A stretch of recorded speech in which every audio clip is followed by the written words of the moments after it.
मित्रों, आज का वीडियो बहुत ही महत्वपूर्ण होने वाला है। आप वीडियो को अंत तक देखते रहिए और मेरे चैनल को सब्सक्राइब कीजिए, लाइक कीजिए, शेयर कीजिए। पवित्र कबीर सागर में अद्भुत रहस्य, अनुराग सागर, यही अध्याय कबीर सागर का ही अंग है। वर्तमान कबीर सागर के संशोधनकर्ता श्री जुगलानंद बिहारी, प्रकाशक एवं मुद्रक खेमराज श्री कृष्ण दास, श्री वेंकटेश्वर प्रेस मुंबई द्वारा अपने प्रस्तावना में लिखा है कि मेरे पास अनुराग सागर की 46 प्रतियां है, जिनमें हस्तलिखित तथा प्रिंटिंग है। छवि की व्याख्या एक दूसरे से भिन्न है। अब मैंने श्री जुगलानंद जी ने शुद्ध करके सत्य विवरण लिखा है। विवेचन: श्री जुगलानंद जी ने अनुराग सागर पृष्ठ 110 पर लिखा है कि धर्मदास साहेब जी नीरू का अवतार अर्थात नीरू वाली आत्मा ही धर्मदास रूप में जन्मी थी तथा नीमा वाली आत्मा ही अपने रूप में जन्मी थी। वाणी बनाकर लिखी है कबीर वचन, चले हु हम तब शीश नवाई, धर्मदास अब तुम लाग आई। धर्मदास तुम नीरू अवतारा, आमिनी निमा प्रकट विचारा। तथा ज्ञान सागर पृष्ठा नंबर 72 पर धर्मदास को नीरू अवतार नहीं लिखा है तथा नीरू के स्थान पर नूरी लिखा है। विशेष पुस्तक ध्वनि धर्मदास जीवन दर्शन एवं वंश परिचय दामाखेरा से प्रकाशित पृष्ठा नंबर 9 पर लिखा है धर्मदास जी का जन्म संवत 1452 सन 1395 तथा कबीर सागर कबीर चरित्रबोध पृष्ठा नंबर 1790 पर कबीर जी ने जन्म के विषय में लिखा है कि संवत 1455 सन 1398 ज्येष्ठ सुदी पूर्णिमा सोमवार के दिन सतपुरुष का तेज काशी के लहरतरा तालाब पर उतरा अर्थात कबीर जी बालक रूप में प्रकट हुए। पृष्ठा नंबर 1791 1792 कबीर चरित्रबोध पर लिखा है कि नीरू जुलाहा तथा उसकी पत्नी नीमा चले आ रहे थे। उन्होंने एक बालक देखा, उसे उठा लिया। पृष्ठा नंबर 1794 से 1818 तक आदरणीय गरीबदास जी महाराज छुरानी हरियाणा वाले की वाणी के द्वारा महिमा समझाई है। संत गरीबदास जी महाराज की वाणी लिखी है, यही भी कबीर सागर में प्रक्षेप अर्थात मिलावट का प्रत्यक्ष प्रमाण है। उपरोक्त विवरण से सिद्ध हुआ कि संत धर्मदास साहेब का जन्म सन 1395 में तथा परमेश्वर कबीर जी का अवतरण सन 1398 में तथा नीरू और नीमा को मिलन सन 1398 में, तो धर्मदास जी और परमेश्वर कबीर जी तथा नीरू और नीमा समकालीन हुए। यही वाणी की धर्मदास जी नीरू वाली आत्मा थी गलत सिद्ध हुई। इससे सिद्ध हुआ कि कबीर सागर में मिलावट अर्थात प्रक्षेप है कि जो दामाखेरा वालों द्वारा जानबूझकर किया गया। संत गरीबदास जी छुरानी हरियाणा वाले का जन्म सन 1717 संवत 1774 में हुआ, जो कबीर जी के अंतर्ध्यान के 199 वर्ष बाद ही गरीबदास जी की वाणी भी कबीर सागर में कबीर चरित्रबोध में लिखी है, जो प्रत्यक्ष प्रमाण करती है कि कबीर सागर में मिलावट है। ससम वेद बोध सागर पृष्ठा नंबर 137 पर साखी लिखी है कि काशी में भंडारे के समय कबीर जी तो घर छोड़कर चले गए तथा विष्णु ने भंडारा किया। भीड़ मई साधुनी की माँ भारी गृह तजी सत्य कबीर सिधारी, आए विष्णु भये भंडारी साधुन को आदर करी भारी।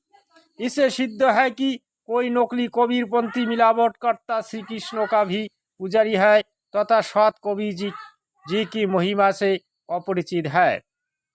विशेष विवरण कबीर सागर कबीर चरित्रबोध पृष्ठा नंबर 1862 से 1865 तक लिखा है कि कल युग में कबीर साहेब ने 4 गुरु नियुक्त किए हैं। धर्मदास जी जिसके 42 वंश है तथा उत्तर में गुरुबाई छापी है। दूसरे चतुर्भुज दक्षिण में गुरुबाई करेंगे। तीसरे वंश जी पूर्व में गुरुबाई करेंगे।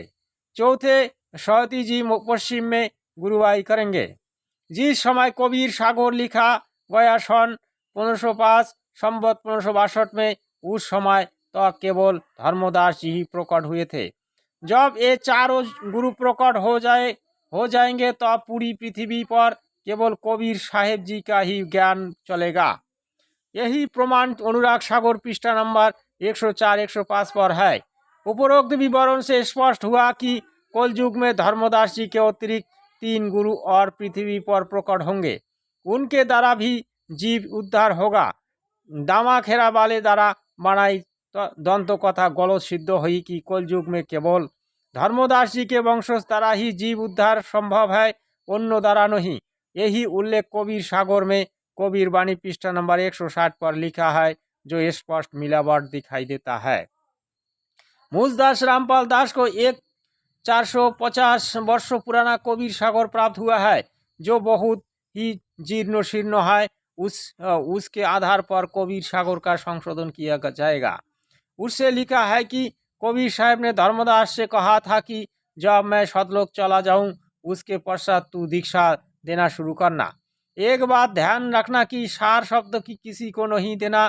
सार शब्द बिसली पीढ़ी से शुरू किया जाएगा।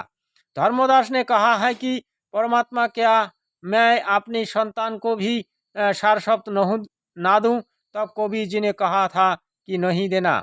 कुछ समय उपरांत धर्मदास को दूसरा पुत्र कबीर परमात्मा की कृपा से उत्पन्न हुआ।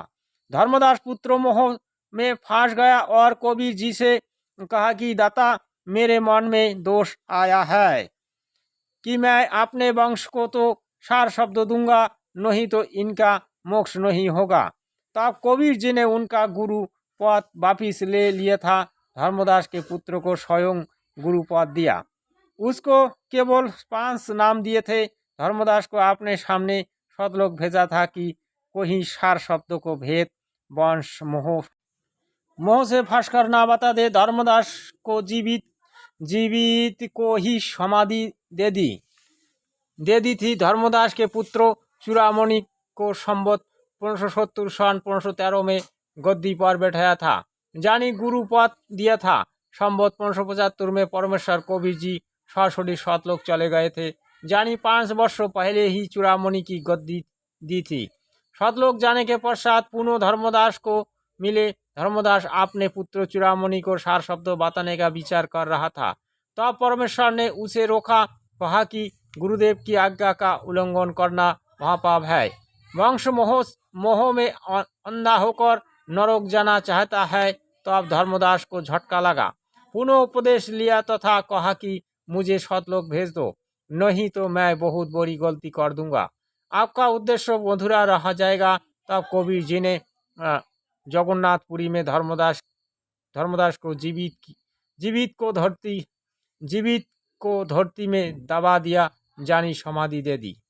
वर्तमान कबीर सागर के संशोधनकर्ता श्री जुगलानंद जी ने ज्ञान प्रकाश बोध सागर पृष्ठा नंबर 37 के नीचे टिप्पणी की है कि उस ज्ञान प्रकाश की कोई लिपि मेरे पास है, परंतु कोई भी एक दूसरे से मेल नहीं खाती।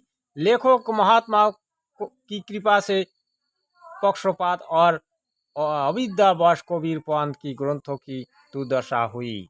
साथ सहे आप लोग आज एक गुरुत्वपूर्ण तत्व कथा जान गया, जिससे सिद्ध हुआ कि कबीर ज्ञानी महाज्ञान है। आपको महाज्ञान प्राप्त करनी चाहिए और सभी को सदगुरु रामपाल महाराज जी की शरण लेनी चाहिए, क्योंकि जगत में एक केवल तत्वदर्शी संत है, वो जगत गुरु तत्वदर्शी संत रामपाल महाराज है। सभी को रिक्वेस्ट है, जगत गुरु की शरण लो और सद्भक्ति करके मोक्ष प्राप्त कर लो।